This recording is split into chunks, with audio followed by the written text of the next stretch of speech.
নমস্কার বন্ধুরা, welcome to my channel মাঠে ময়দানে অফিসিয়াল। বন্ধুরা, এই ভিডিওতে আমি ইস্ট বেঙ্গল, মোহনবাগান ও ইন্ডিয়ান ফুটবল নিয়ে কিছু আলোচনা করব।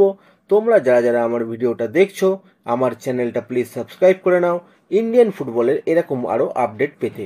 প্রথমেই বলি, কাল অফিসিয়াল একটা পোস্টের মাধ্যমে ইস্ট বেঙ্গল ঘোষণা করে দিয়েছে তারা এবছর চেন্নাই থেকে তাদের গোলকিপার দেবজিৎ মজুমদারকে 2 বছরের জন্য সাইন করিয়ে নিয়েছে। সে এর আগে আইএসএল এর 2020-21 মরশুমে ইস্ট বেঙ্গলের হয়ে খেলেছিল, কিন্তু পরবর্তীকালে কোচ বদলের পর রিলিজ করে দেওয়া হয় তাকে। এবার ফের দেবজিতের ওপরই ভরসা রাখলো লাল হলুদ ম্যানেজমেন্ট। ইস্ট বেঙ্গলে জয়েন করে নিয়ে দেবজিৎ বলেছে, এটা আমার জন্য বাড়ি ফেরার সমতুল্য। ইস্ট বেঙ্গল আমার কেরিয়ারের প্রথম বড় ক্লাব ছিল। আমার ওপর বিশ্বাস রাখার জন্য কোচ কার্লেস কুয়াদ্রাত এবং ইমামি ম্যানেজমেন্টকে অসংখ্য ধন্যবাদ। সে আরও বলে, এই ক্লাবের আবেগ ও উচ্ছ্বাস যথেষ্ট প্রশংসনীয়। আমি সমর্থকদের উদ্দেশ্যে বলতে চাই, এই ক্লাবকে আরও উচ্চতায় নিয়ে যেতে সর্বদাই নিজের সেরাটা উজাড় করে দেব। আমাদের ক্লাবের সমর্থকরাই আমাদের অনুপ্রেরণা। তো এই গেল দেবজিৎ মজুমদারের কথা। এরপরে যদি আমরা একটু ভারতীয় ফুটবল দল নিয়ে আলোচনা করি, তো আগামী অক্টোবর মাসে একটা ত্রিদেশীয় টুর্নামেন্ট খেলতে চলেছে ভারতীয় ফুটবল দল, যেখানে প্রতিপক্ষ হিসাবে থাকবে ভিয়েতনাম আর লেবানন। ফিফা তালিকা অনুযায়ী এই দুই দেশের থেকেই অনেক পিছিয়ে ভারত। এই মুহূর্তে 124 নম্বরে ভারত এবং 116 এবং 117 নম্বরে রয়েছে ভিয়েতনাম এবং লেবানন। আগামী 9 অক্টোবর ভিয়েতনামের এগেনস্টে খেলবে ইন্ডিয়া, তারপর 12 অক্টোবর খেলবে লেবাননের এগেনস্টে। কিন্তু তার আগে কোচ ঠিক করতে হবে। এখন দেখা যাক কে ভারতের আগামী দিনে কোচ হতে চলেছে।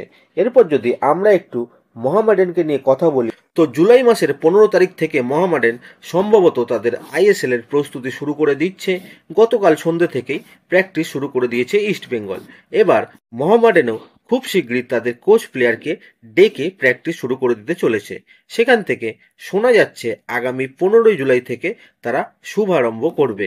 তাই নিজেদের সমস্ত ফুটবলারদের ডেকে নিচ্ছে মোহামেডান, কারণ তারাও চাইছে আইএসএলে যাতে ভালো ফল করতে পারে তারা। এরপর যদি আমরা ইস্ট বেঙ্গলের কথা বলি, তো কোচ কার্লেস কুয়াদ্রাত আর গোটা 15-16 জন প্লেয়ারকে নিয়ে তিনি কাল রাজারহাটে প্রথম দিন প্র্যাকটিস শুরু করলেন।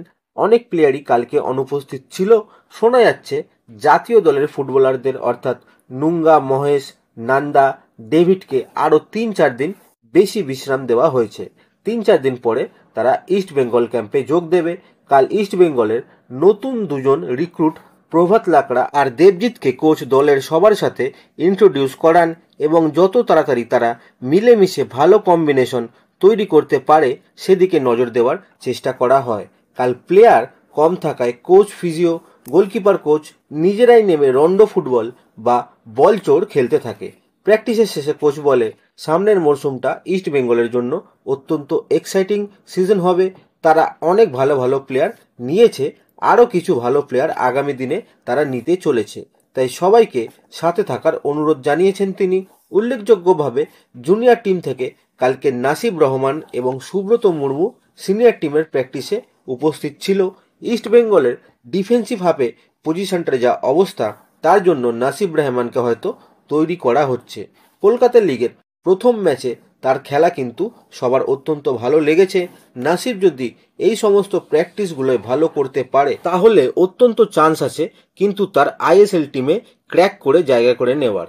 কোচ কার্লেস কিন্তু সেই ব্যাপারটায় নজর রাখছেন। এখন দেখা যাক কি হয়। এরপর যদি আমরা একটু ট্রান্সফার আপডেট নিয়ে কথা বলি, তো প্রথমেই বলি মোহামেডানের কথা। তো মোহামেডান কিন্তু একজন ঘানার ডিফেন্সিভ মিডফিল্ডার মোহাম্মদ কাদেরি, তাকে কিন্তু সাইন করিয়ে নিয়েছে।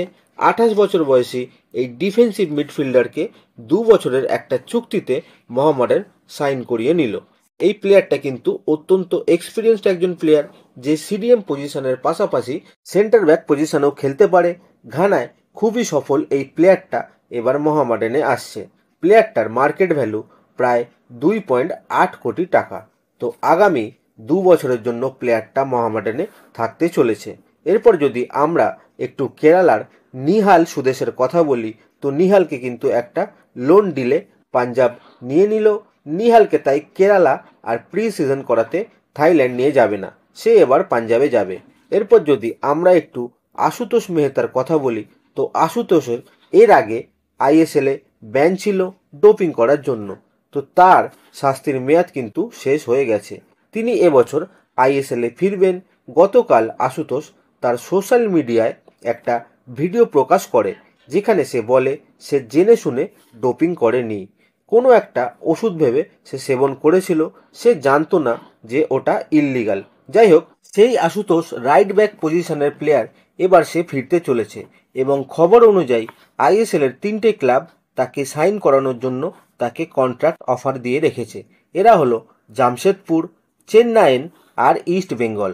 তো এই 3টে ক্লাব তাকে নেওয়ার জন্য তাকে অ্যাপ্রোচ করেছে।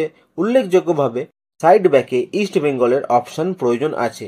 সেখান থেকে ইস্ট বেঙ্গলের অফারও আশুতোষ মেহতার কাছে গেল।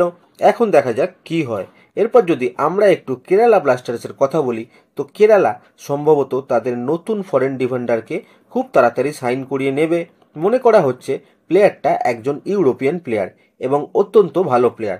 তো খুব তাড়াতাড়ি কেরালা ইউরোপিয়ান এই ডিফেন্ডারকে সাইন করাতে চলেছে। তো আজকের ভিডিওতে এতটুকুই। দেখা হচ্ছে আবার পরের ভিডিওতে। নমস্কার।